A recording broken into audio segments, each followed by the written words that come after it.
Enforced disappearances in Bangladesh, a shame for humanity everywhere. A dark era of recent abductions and enforced disappearances in Bangladesh started in 2009. Since then, children are in tears for their fathers. Wives have been crying for years for their husbands. Parents' eyes are still longing to see their sons once more. Bangladesh's law enforcers took these people away. Nobody knows where they are. Some secret investigation reports from international media, such as Deutsche Welle, suggest that the abducted individuals are being held in a secret detention centre known as Aina Ghor, House of Horror, operated by the Bangladesh Defence Forces Intelligence. International calls for investigations by the United Nations have been repeatedly denied. The current unelected dictator of Bangladesh has ignored numerous requests from United Nations and international human rights organisations. Located in South Asia, Bangladesh is home to almost 200 million people. After British colonial rule, it was a part of Pakistan for 24 years until a brutal war in 1971 led to its independence. Unfortunately, the struggle for equality, human dignity, and social justice did not end there. People's hope for a democratic and fair system was shattered immediately after independence. The first government, led by Sheikh Mujib Rahman, established a one-party dictatorship. For the first time, thousands of people were victims of extrajudicial killings and enforced disappearances. The most notable cases were the abduction of Dr. Azharuddin, Zahir Raihan, and Aftabuddin. Dr. Azharuddin was an elected MNA from Awami League in 1970 and was later nominated to contest election against Sheikh Mujib from the Bola electorate in 1973. He was abducted before the election. Zahir Raihan was a renowned intellectual, writer and filmmaker. Their whereabouts remain unknown until today. Aftabuddin was the executive editor of a national newspaper, Gonakontho, and fortunately, he managed to return after being abducted. Not only abductions, but massive corruption and state-sponsored crimes also became rampant.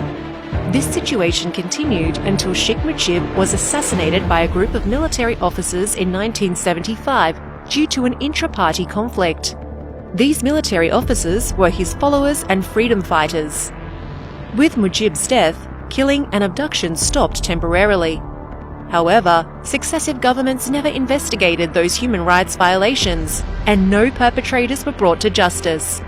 As a result, a culture of blanket impunity still exists in Bangladesh. In 1991, the end of a military dictatorship created opportunities for democratic practices in the country. Sheikh Hasina, the daughter of Sheikh Mujib, took part in the democratic process. She repented publicly, cried, sought forgiveness for all the past crimes of her party and her father, and requested people to vote for her. Coming into power in 2009, she started building on her father's legacy of undermining the democratic process and destroying democratic institutions. Enforced disappearances and extrajudicial killings have become her tactics to suppress opposition and silence dissidents in Bangladesh.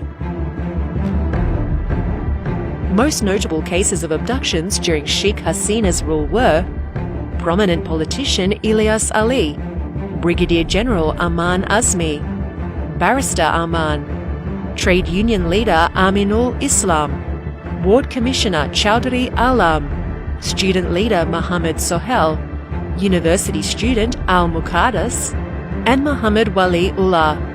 Bangladesh is now known as the world capital of enforced disappearance. The Rapid Action Battalion, police, and detective branch didn't only abduct opposition political leaders, they also went after ordinary citizens and even young students. As time passed, more and more people were kidnapped and lost forever. International human rights groups have kept track to some extent and found that 619 were victims of enforced disappearance from January 2009 to June 2022. However, the actual number is undoubtedly much bigger. It's hard to know the exact count because families are always being watched in person and online. Intimidation and threats have become a regular part of their daily lives.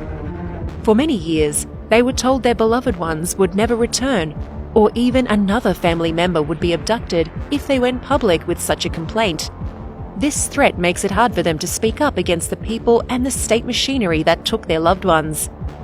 If someone raises their voice from outside the country, their family members inside the country face arrests and torture. You may wonder why the victims are so scared. Can't they go to the judiciary for help? The answer is a big no.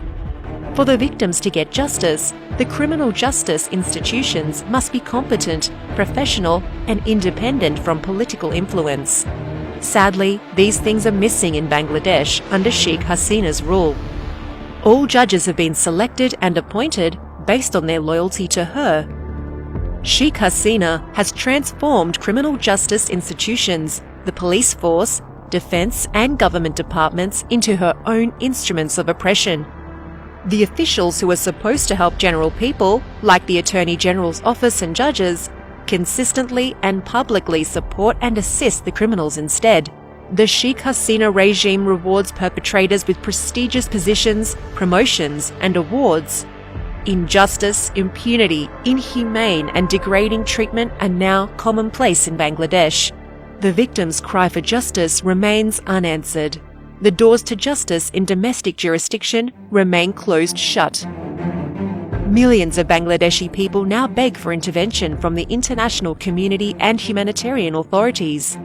On 10th December 2021, the United States Treasury Department sanctioned the Rapid Action Battalion, the elite paramilitary force of Bangladesh, including its 7 high-ranking officers, for serious human rights violations. This sanction brought some hope to the victims' families. However, enforced disappearance in Bangladesh did not stop, and the suppressed cry for justice still continues. 2012 সালের 17 April আমার স্বামী ইলিয়াস আলী আমাদের বাসার সামনে বনানী 2 নম্বর road থেকে গুম হয়ে যান। তো 2012 সালের 17 এপ্রিল উনি বিকালে সম্ভবত 3টার ফ্লাইটে উনি ঢাকায় পৌঁছেন, সিলেট থেকে ঢাকায় আসেন এবং আনুমানিক সন্ধ্যা 7টার সময় উনি রূপসী বাংলার উদ্দেশ্যে উনি বের হয়ে যান বাসা থেকে। তো উনি যখন বাসা থেকে ফিরেন তখন ওনাকে বাসার সামনে রাস্তা থেকে 2 দিক থেকে 2টি সাদা মাইক্রোবাস, কিছু সাদা পোশাকধারী লোক যারা অস্ত্রসজ্জিত ছিল তারা ওনাকে গাড়ির গতিরোধ করেন এবং ওনাকে জোরপূর্বক ওখান থেকে ওনাকে এবং ওনার ড্রাইভার আনসার আলী সহ ওনাকে তুলে নিয়ে যান ওখান থেকে। আরমানকে 2016 সালে 9 আগস্ট দিবাগত রাতে একদল সশস্ত্র লোক এসে তাকে জোর করে টেনে হেঁচড়ে নিয়ে যান অস্ত্রের মুখে। ওদের কোনো ইউনিফর্ম পরা ছিল না, ওরা সাদা ড্রেসে পোশাকে ছিল, কিন্তু ভারী অস্ত্র শস্ত্র তাদের সাথে ছিল। আমার মেজো মেয়ে ICRC-তে নামক একটা হিউম্যান রাইটস গ্রুপ একটা প্রতিষ্ঠানের সাথে সে যোগাযোগ করে এবং সেখানে সে অ্যাপ্লাই করে। তাদের মাধ্যমে আমরা তাদের বাংলাদেশ অফিস আমাদের সঙ্গে যোগাযোগ করে এবং আমরা তাদের সঙ্গে কথা বলার পর তারা আমাদেরকে বলেছে যে আমরা আপনার ছেলেকে বের করে দিতে পারবো না, তবে সে কোথায় আছে এটা আমরা জানাতে পারবো। পরবর্তীতে তারা আমাদেরকে জানায় যে তারা সরকারের বাংলাদেশ গভর্নমেন্টের কাস্টডিতেই তারা আছে, এটা তারা নিশ্চিত করে।